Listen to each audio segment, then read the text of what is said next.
Greetings to everybody.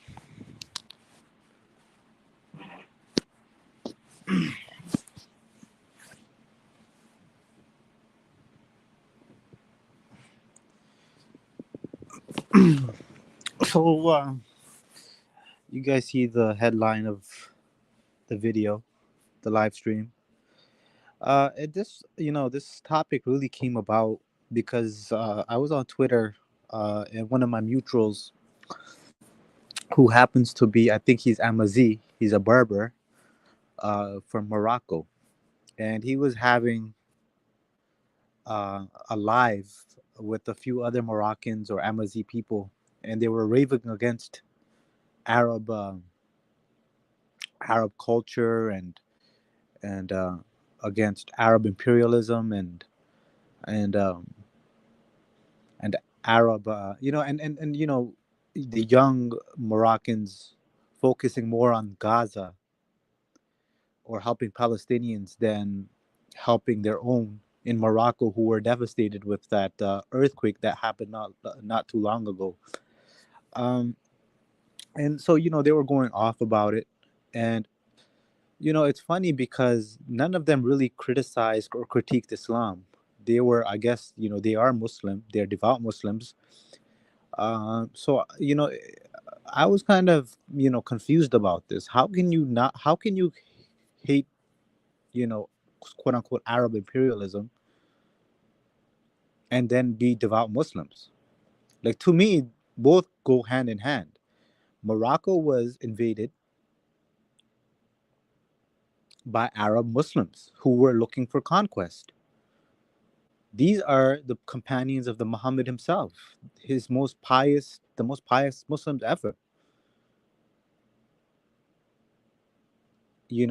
And one begs the question, can you divorce Islam and Arab culture? Are they two distinct things? And in my opinion, they're not. I think Islam is a uniquely Arab, religion or way of life. It's indigenous to the Arabian Peninsula. I don't think it's obviously divine. Um, but we have to ask ourselves, what is culture? To me, culture is simple. It's social norms. It's social norms, and it's your customs as a collective. So when we say, "Oh, that's a cultural thing," you know, uh, you know, Indian people shaking their head, that's a cultural thing.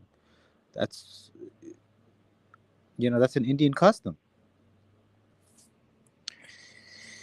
Hey, born again. Hey, Golden Goddess, I've been good. How you been keeping up? I haven't been on here for a minute, but I'm still alive, doing good. Hopefully, you're doing good as well.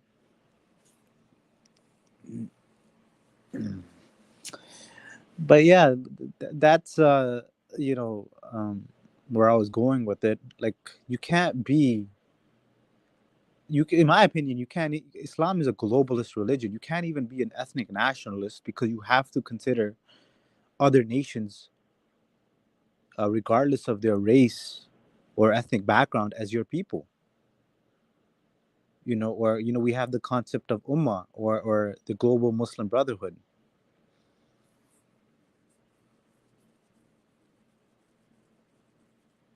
But there is no such thing as Pakistani culture, in my view, because Pakistani culture is uniquely tied to Islamic culture, to Arab culture. You can't separate the two because, uh, like the veiling of women, like that's an Arab thing that started in Arabia, and when the Arabs in the 7th century, when they went conquering other places, the people eventually, converted to the religion, regardless of how, and they adopted that custom. Now, the people thinking, oh, this is from God, but it's not really from God. It's from a certain group of Arabs living in a certain time period in the 7th century. So you've adopted their culture in a sense. The veiling of women, the hijab, I mean, Islam is just a purely Arab religion. It's. I mean, you have to pray in Arabic. The Quran is in Arabic. You know, um, Islam really erodes native indigenous culture. Where I think Christianity is different, because if you look at the Christian, I mean, there is no Christian countries, but countries that are majority Christian, they still have retained their indigenous native culture. You know, a lot of the Native Americans are in America are Christian in North and South America, but they still practice their traditional rituals.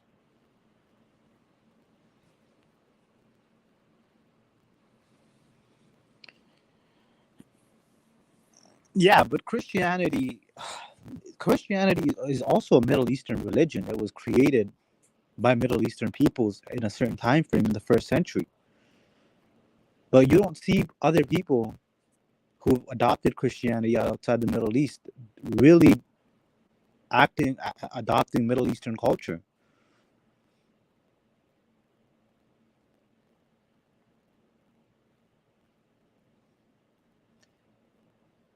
So, this is an internal battle that many of these, Muslims, nationalists from these various ethnicities, they have to, deal with. They have to battle with. You know,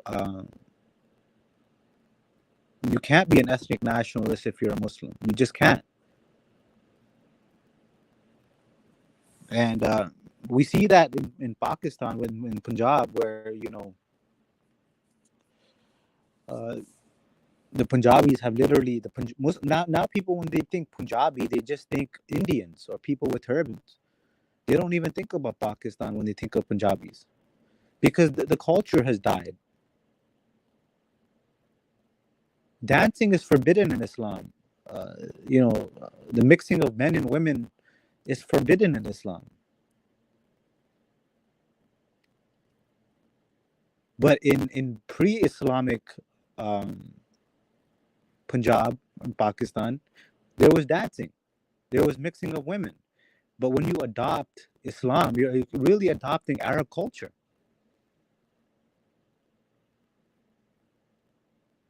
Why can't God send you a prophet? Why can't God send you a messenger in your native tongue and incorporate that with your culture? Why does God have to send prophets in the Middle East all the time? Well, why can't God send a prophet to fucking China or Russia or the American Indians? Why does it always have to be Middle Eastern? That's why I don't really believe in any of these religions. To me, the Hebrew Bible is just Jewish mythology. Just like we have Indian mythology with its gods, Krishna, we have Chinese mythology. It's not really real. It's just a part of people's history. It's a part of how our ancestors, try to answer these questions about life.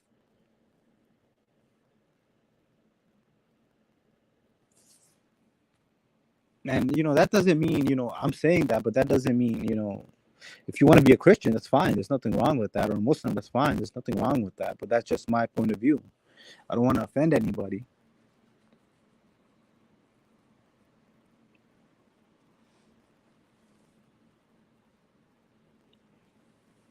The Muslims say that everybody who is not a Muslim, who has heard of Islam and is not a Muslim, is not going to enter paradise. The Christians say if you don't accept Jesus as your Lord and Savior, you're not going to enter paradise. So God is sending, and there's about 2 billion Christians and about 2 billion Muslims. So one of the 2 billion is not going to paradise. Think about this logically.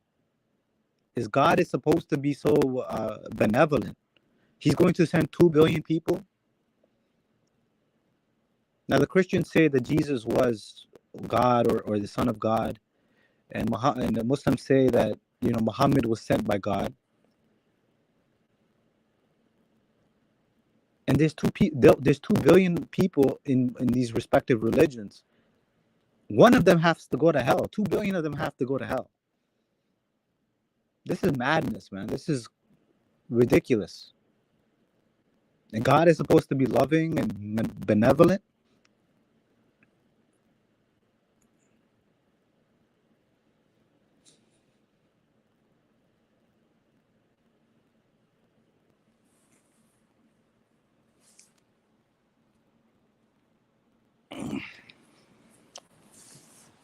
But yeah, I mean, anyways, what else is new?